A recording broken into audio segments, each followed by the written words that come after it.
Yo, what is good, everyone? I hope everybody's excited and fired up for today's video. Like always, this is your host, Ricky Freaky DeVille, bringing you another useful video that's going to get you fired up and excited.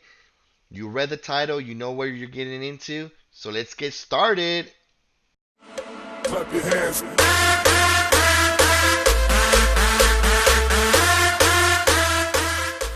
Alright, you guys, team setup.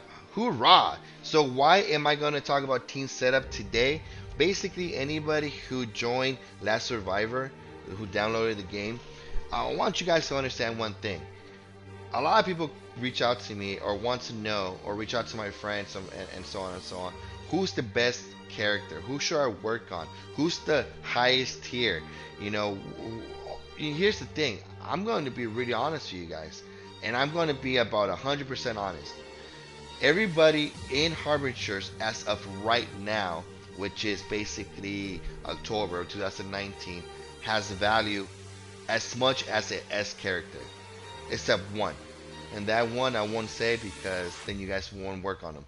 But anybody else out of the 30 plus, I think we're at 40 Harbingers right now, they all are so OP in their own way that you cannot define a tier list to define who's best. It all comes to team setup, synergy, formation, the way they're going to run. And guess what, you guys? I'm going to be the first person showing you my team. And my team setup is called a pursuit team. It's 100% pursuit, you guys. So I'm doing this video for you guys to understand why you shouldn't worry about so much about who is top tier, but more how can I make it the best team I can make. Alright, there's teams like crazy, and I'm going to show you my personal one, which is the pursuit team, and what makes it so OP. Alright, you guys. So with that said, we're going to start talking about our first Harbinger. The first Harbinger I'm going to bring up is basically the main person you want to think about if you're doing a pursuit team. Alright, the first person we're going to talk about is Troy. Helen of Troy. The thing about Helen of Troy is that besides being a meat shield, she's the primary person you need in order to have any type of a pursuit team. There's two, but let's talk about Troy. Troy has this awesome buff that's called Chaos, and what Chaos does is that when applied to the enemy, it's going to have the enemy attack the enemy. I don't know if that makes sense, but basically the Chaos that's being applied to the enemy is going to make them attack 13, which is your enemy.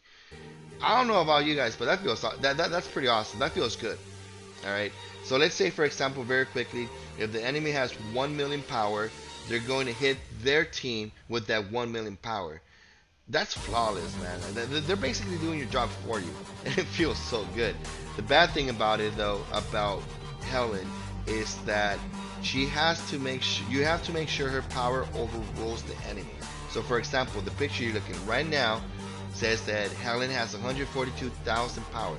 If she hits the enemy and the enemy has 143,000, it means she's only going to get a 50% chance to chaos that enemy. Now, if it's the opposite, if Helen has more power than the enemy she hits, then she gets a 60% chance. Alright, so we spoke about Helen. Now let's talk about our next person, and the next person we're going to talk about is the second important person to basically any type of pursuit team.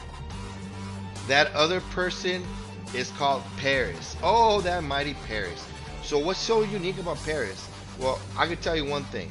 Paris is a monster. He dominates his one little crowd control, which is dazed. This guy dazes, which is the same thing it's the same thing as stun. Basically, he's gonna stun, but the game calls it dazed. This guy is really good at dazing people. There's other people that daze, don't get me wrong, right? But this guy is flawless when it comes to daze. Another thing that he does is that he pursues chaos. So when Troy, chaos is someone, he automatically turns one of those chaoses into a stun. I'm sorry, into a daze. So Paris hits the front row, all three of them. Imagine getting all three of them stunned. Troy chaos is someone in the back. Boom, automatically becomes a daze. There's four people dazed, they're helpless, they can't do nothing, they're crying through their mamas, and you're a hero, right? Well, something like that. You might not be a hero. Weakness to this guy, he's not OP in power, but he is a meat shield. Next on our list is Morgan. Morgan DeVille, the almighty Dragon Slayer. Alright, you guys, I know I said my team is 100% pursue. It is. Well, it's not 100%, it's more like 90%. Morgan doesn't really do any type of crowd control, or she doesn't even pursue. The thing about Morgan is she's OP and she's tanky. A little bit of both. She really doesn't have any flaws, to be honest with you. I mean, she's stronger the more she lasts, and she pretty much recovers HP. And anyways, there's a reason I have her on my team. You'll find out. Right now, just think of Morgan doing AOE. AOE stands for area of environment or effect. I forgot. Just write down on the comments so you guys can correct me. All right, you guys, hang in there. I know it's been 5 minutes, more than 5 minutes. Stay tuned to the end so you can see a live demonstration of everything. But let's talk about this person, the Psycho. Her real name is not Psycho, of course. It's called Kishi. And Kishi is unique, you guys. I need you guys to understand what she does, all right? She's known for critting and causing a lot of damage. Yeah, that's a no-brainer, right? But this is what's unique about her. She pursues days, right? Which is what Paris CC is all about. But she pursues it differently than other people. Usually other people have a cooldown. Paris has a cooldown of 2 rounds when pursuing chaos. Other people have 2-round cooldowns. She doesn't. On her, she does odd numbers. Her first round, if someone's dazed, she's going to pursue them twice. Not one time, but twice. Round 2, she pursues 1 time. Round 3, twice. The next round, once. The next round, twice. So she basically does that over and over and over, which is cool because one of her features is that if she's able to pursue someone with daze, her next attack will be more critical. Downside to her, basically, she misses a lot, so you gotta work on her hit, and she's kind of a glass cannon, but very strong, very useful in a team setup, you guys. You guys will find out. Alright, you guys, second to best of my favorites, Maria. What is so special about Maria? Maria is unique, you guys. Even though she's a tier C according to Harbingers the game, you'll find out that she's beyond Omega level. And remember, we're not talking about a tier list, right? We're talking about team setup. What makes her so unique? There's a couple of things about her. Number 1 is that she attacks the person with the lowest HP. Alright, so keep that in mind. Number 2, when her weapon's maxed out and when she has proper armor, she could do above 70% of what you call ignoring defense. And remember, defense comes in physical and magical. So imagine getting hit by her and she ignores 70% of defense, almost 100%. That's going to cost a lot of damage. Alright. The next thing that's really, really awesome is her HP drain. That's what I call it. I don't know what it's really called. Alright. But she does the following. Let's say she crits for 600,000. That's very normal, you guys. Out of those 600,000, she does anything between 8 to 15% damage based on the attack she caused out of those 600,000. So basically the enemy is getting double tapped, you guys. Very useful when going against bosses. Point being, she's useful when it comes to anybody that has high HP. And the last thing she's really good for is that she pursues daze. Who dazes you guys? Oh yeah, our boy Paris. So I think you're understanding where I'm getting at with all these arbiters, right? Now let's get ready for the next arbiter, you guys. My favorite, Marcus Brutus. In other words, my bae. Don't worry, you guys. Every one of you guys are going to have a favorite. Mine is Marcus. I don't even know how to get started with Marcus. The best way I could describe her is that she's a very, very, very stubborn little stabbing machine. She has a lot to offer in the plate, and remember, it's not about the tier list, it's about how strategy and team formation and how she works in a team. So let's get started with what she does and what she gives. Number 1, she attacks the enemy that has the fewest HP, just like Maria. Number 2, she has this thing called for Republic, and what it does is that if Brutus or Marcus If Brutus is able to kill an enemy when attacking, she's automatically going to attack the next enemy with the who has the less HP. So, addition to that, you guys, she has another thing to offer, which is basically if your team, it doesn't have to be necessary Brutus, but if your team is able to get the enemy's HP to go down by 50 and less, Marcus is going to go and pursue that enemy. Now, if she's able to kill that enemy that already have their HP less than 50%, she casts the full Republic and goes to the next enemy with the last HP. And she does this over and over, basically. So you can see how why I say she's very stubborn and she's a little cut. Just think about Chucky running around with the little knife or the little dagger. Dude, it's priceless. Alright, perfect. You guys are probably like, what's going on? I just sat down, saw a video for 10 minutes. I still don't know what team setup is. I don't even know how Pursuit has any value in this, a Pursuit team.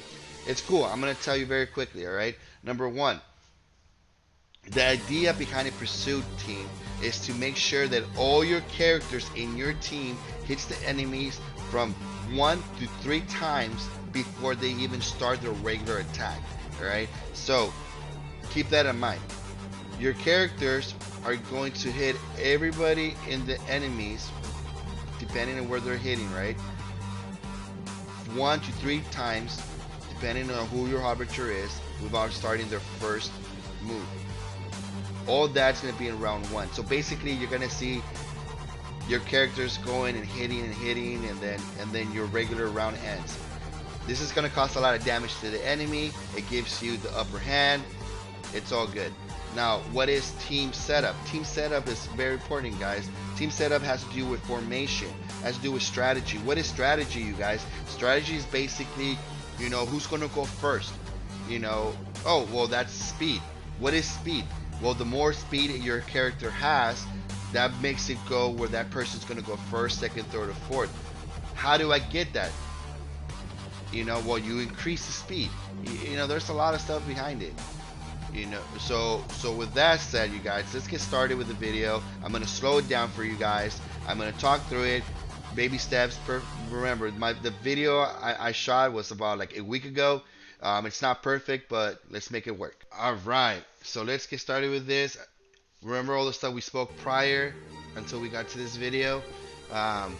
We're gonna get started. The first person that's gonna go is Paris. Paris hits the front 3, doesn't daze anybody. Morgan hits everybody, trying to see who she can reduce most when it comes to the tag. Morgan does her chaos, able to chaos one person. There's the pursuit from Paris. There's the first hit from Akishi, second hit from Akishi. Then Akishi does her normal move, hits the next target, unfortunately misses. Then we have our girl Brutus, which is about to hit it but misses. And the thing about it is that her laser hits him and so finishes him off. And then Maria goes, but unfortunately she misses. Keep in mind that this enemy is almost 2 million power higher than me. So the higher you are level, the less you're gonna end up missing a lot. So Paris goes, able to stun. There goes Akishi, not stun, daze. I'm sorry, daze. Akishi hits him. Then we got the hit, and then we got we got Troy doing her chaos, but Paris has a cooldown, so you won't do anything there. Akishi goes, does her move, hits it, does a critical, and then we have Marcus finishes him off. Marcus hits him. He reduced less than 50%, so she went to go and do a pursuit. Maria goes and hits him.